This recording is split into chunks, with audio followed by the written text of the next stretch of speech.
મોરબી શહેરમાં જૂની ઢબ પ્રમાણે યોજાતી પ્રભાત ફેરી।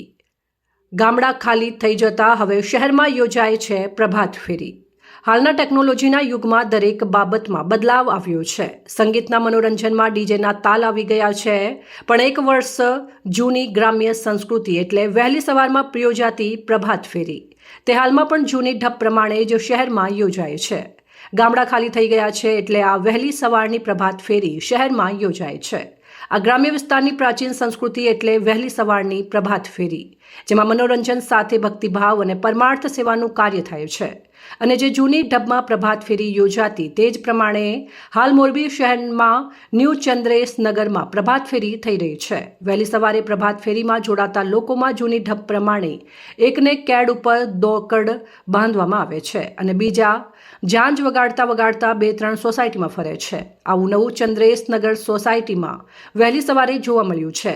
એકને કેડ પર દોકડ બાંધવામાં આવે છે અને બીજા જાંજ વગાડતા વગાડતા ફરતા હતા। તેની સાથે રહેલા 2-3 ભાઈઓ ચકલા, ચણ અને ગાયો માટે રોકડ રકમ ઉઘરાવે છે। શહેરમાં બહુમાળી એપાર્ટમેન્ટ હોય, ઉપરના માળે રહેતા હોય તેવા લોકો દોરીમાં થેલી બાંધીને નીચે મોકલી આપે છે। તે વસ્તુઓ આ ભાઈઓ થેલી સંભાળીને લઈ લે અને દોકડ અને જાંજનો અવાજ સાંભળીને ઘરની મહિલાઓ તુરંત ઘરની બહાર આવીને યથાશક્તિ ફાળો આપે છે।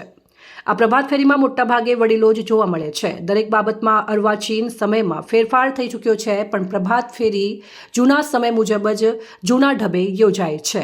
નામ બાલુભાઈ ભવાનભાઈ રંગપરિયા, રાસિમપુરવાળા।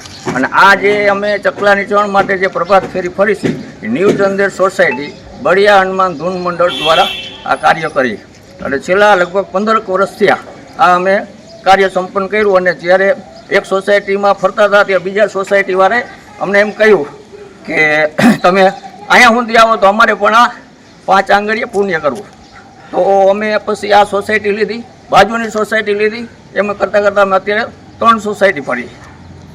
તો એ નિમિત્તે કોઈને 5 આંગળીએ પૂર્ણ કરવું હોય તો આ સત્કાર્યથી થઈ શકે છે। કોઈને ટાઈમ હોય કે ન હોય તો અમે જ્યારે આમ નીકળી ત્યારે કોઈ 5 આંગળીએ પરમારથ કરે, એટલા માટે અમે આ સત્કાર્ય કરી રહ્યા છીએ। રિપોર્ટ શ્રીકાંત પટેલ, સંબંધ ભારત ન્યૂઝ, મોરબી।